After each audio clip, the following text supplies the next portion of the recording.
మనం ఈరోజు ఈ వీడియోలో తెలంగాణ రాష్ట్రంలోని జూబ్లీ హిల్స్ నియోజకవర్గంలో ఉప ఎన్నికలు ఎందుకు జరుగుతాయన్నది ఈ వీడియో. 2023 సంవత్సరంలో ఆ నియోజకవర్గం నుంచి బీఆర్ఎస్ పార్టీ అభ్యర్థి మాగంటి గోపీనాథ్ గారు ఆ ఎన్నికల్లో గెలిచారు. ఇటీవల అనారోగ్య కారణాల వల్ల తన మరణించడం జరిగింది. ఆ కారణంతోనే ఇప్పుడు జూబ్లీ హిల్స్లో ఈ నెల 11వ తేదీన ఎన్నికలు జరుగుతున్నాయి. బీఆర్ఎస్ పార్టీ నుంచి మాగంటి గోపీనాథ్ గారి సతీమణి సునీత గారికి బీఆర్ఎస్ అభ్యర్థిగా వారు ఎన్నికల బరిలో ఉన్నారు. మరోవైపు కాంగ్రెస్ పార్టీ నుంచి MIM, Congress party, CPI, CPM ఉమ్మడి అభ్యర్థిగా నవీన్ యాదవ్ గారు ఉన్నారు. బీజేపీ అభ్యర్థి లంకల దీపక్ రెడ్డి గారు ఎన్నికల బరిలో ఉన్నారు. ఈ మూడు పార్టీల నుంచి ఈ అభ్యర్థులు పోటీ చేస్తున్నారు.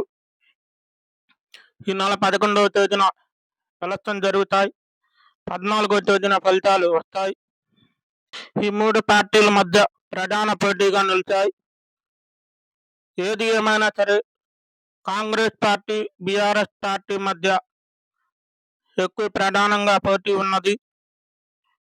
గత 4 రోజుల నుంచి అన్ని పార్టీలు కూడా ఎన్నికల ప్రచారం నిర్వహిస్తూ ఉన్నాయి. రేవంత్ రెడ్డి గారు ఈ ఎన్నికలని అత్యంత ప్రతిష్టాత్మకంగా తీసుకున్నారు. ఎట్లాగైనా జూబ్లీ హిల్స్ లో కాంగ్రెస్ పార్టీ గెలవాలనే లక్ష్యంగా వారు ఎన్నికల ప్రచారం చేస్తూ ఉన్నారు. బీఆర్ఎస్ పార్టీ సిట్టింగ్ స్థానాన్ని కాపాడుకోవాలని వారు శ్రమతో ఎన్నికల ప్రచారం నిర్వహిస్తున్నారు.